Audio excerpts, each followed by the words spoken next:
chapter 7. Now concerning the things of which you wrote to me, it is good for a man not to touch a woman. Nevertheless, because of sexual immorality, let each man have his own wife, and let each woman have her own husband.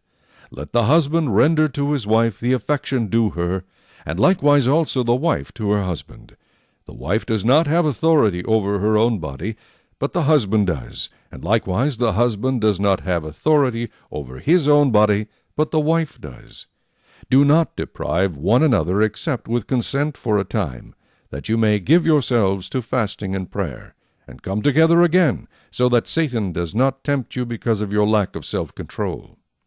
But I say this as a concession, not as a commandment. For I wish that all men were even as I myself. But each one has his own gift from God, one in this manner and another in that. But I say to the unmarried and to the widows, it is good for them if they remain even as I am. But if they cannot exercise self-control, let them marry. For it is better to marry than to burn with passion.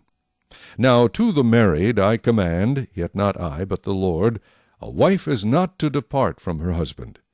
But even if she does depart, let her remain unmarried, or be reconciled to her husband. And a husband is not to divorce his wife. But to the rest I, not the Lord, say, if any brother has a wife who does not believe, and she is willing to live with him, let him not divorce her. And a woman who has a husband who does not believe, if he is willing to live with her, let her not divorce him. For the unbelieving husband is sanctified by the wife, and the unbelieving wife is sanctified by the husband. Otherwise your children would be unclean, but now they are holy. But if the unbeliever departs, let him depart. A brother or a sister is not under bondage in such cases, but God has called us to peace. For how do you know, O wife, whether you will save your husband? Or how do you know, O husband, whether you will save your wife? But as God has distributed to each one, as the Lord has called each one, so let him walk. And so I ordain in all the churches. Was anyone called while circumcised? Let him not become uncircumcised. Was anyone called while uncircumcised? Let him not be circumcised. Circumcision is nothing, and uncircumcision is nothing. But keeping the commandments of God is what matters. Let each one remain in the same calling in which he was called. Were you called while a slave? Do not be concerned about it, but if you can be made free, rather use it. For he who is called in the Lord while a slave is the Lord's freedman. Likewise, he who is called while free is Christ's slave. You were bought at a price. Do not become slaves of men. Brethren, let each one remain with God in that state in which he was called.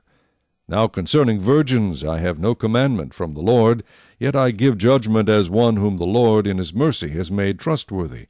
I suppose therefore that this is good because of the present distress, that it is good for a man to remain as he is. Are you bound to a wife? Do not seek to be loosed. Are you loosed from a wife? Do not seek a wife. But even if you do marry, you have not sinned, and if a virgin marries, she has not sinned. Nevertheless, such will have trouble in the flesh, but I would spare you. But this I say, brethren, the time is short, so that from now on even those who have wives should be as though they had none, those who weep as though they did not weep, those who rejoice as though they did not rejoice, those who buy as though they did not possess, and those who use this world as not misusing it. For the form of this world is passing away. But I want you to be without care. He who is unmarried cares for the things of the Lord, how he may please the Lord. But he who is married cares about the things of the world, how he may please his wife. There is a difference between a wife and a virgin.